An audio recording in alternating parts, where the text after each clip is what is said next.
Type 5 all starts with the yarn. We start with a yarn that has a really good balance of high strength and elongation, so that it has some give and some toughness.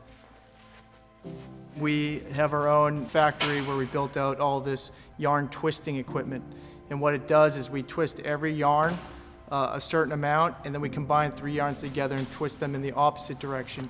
And what this does is it increases the toughness of the yarn and also increases the elongation so that the product has a little bit more give.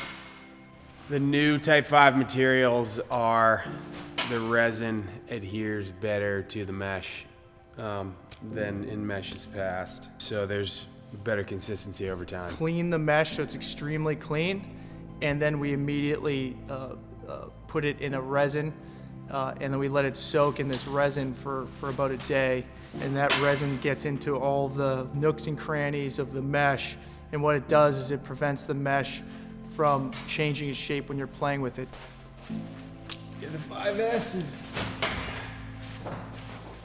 definitely pulling a little harder than the X.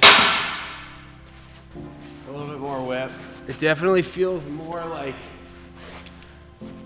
a claw. The 5X doesn't quite have as much feel, but the ball like always stays in the exact same place. Like one of those dog toy things. Actually, the difference between the 5S and 5X is probably the biggest difference between our hard and soft mesh that we've had so far. The X, it's just all about consistency.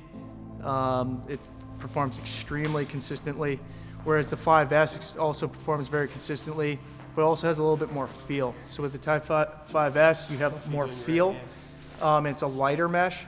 The Type 5X is like a little bit less feel, but it just performs extremely consistently. It's really smooth.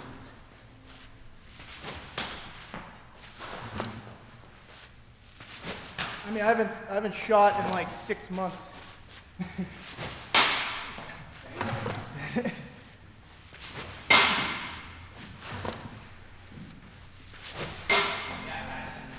That's 5X. That's not me. I don't even shoot anymore.